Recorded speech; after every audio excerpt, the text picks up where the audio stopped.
మెదక్ జిల్లా ఇస్లాంపూర్ గ్రామంలో ప్రభుత్వ పాఠశాలలో వన మహోత్సవం కార్యక్రమంలో భాగంగా విద్యార్థులతో కలిసి కలెక్టర్ రాహుల్ రాజ్ మొక్కలు నాటారు. అనంతరం ఏర్పాటు చేసిన సభలో విద్యార్థులను కల్కి బాహుబలి సినిమా చూసారా, ఎంతమంది చూశారు, కనీసం ట్రైలర్ అయినా చూడలేదా, మీ దగ్గరలో థియేటర్ లేదా అని విద్యార్థులను అడిగారు కలెక్టర్. కల్కి సినిమాలో భూమిపై ఒక్క చెట్టు కూడా ఉండకుండా ఇంకో లోకం ఉంటుంది.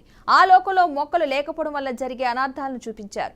ఇక బాహుబలి సినిమాలోని ఓ పాటలో గ్రీనరీ, వర్షాలు, చెట్లు, వాటర్ ఫాల్స్ ఉంటాయి అని చెప్పారు. ధరణిపై మొక్కలు లేకపోతే జీవకోటి మనుగడ అంతమవుతుందనే విషయాన్ని విద్యార్థులకు కలెక్టర్ వివరించారు. నాటిన మొక్కల్ని ప్రతి ఒక్కరూ బాధ్యతగా రక్షించాల్సిన అవసరం ఉందని సూచించారు. చెట్లు ఉండవు, వర్షాలు ఉండవు, ఏముండదు, భూమిలో ఒక్క చెట్టు కూడా కనిపించదు. సో వేరే ఇంకొక లోకం ఉంటుంది. ఆ లోకంకి పోవాలంటే, ఎందుకంటే ఆ లోకంలో మొత్తం చెట్లు, వర్షాలు, నీళ్లు, వాటర్ ఫాల్స్ ఇవన్నీ ఆ లోకంలో ఉంటాయి. మరి ఇక్కడ వచ్చిన పిల్లలు ఉన్నారు అందరు కూడా. సో మీ అందరు కూడా బాహుబలి సినిమా చూసినారా?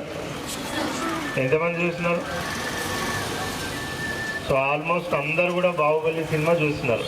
సో దీవర అని ఒక సాంగ్ వస్తుంది, ఆ సాంగ్ చూసినారా? దాంట్లో ఏముంటాయి? సో కల్కి మూవీలో బాహుబలి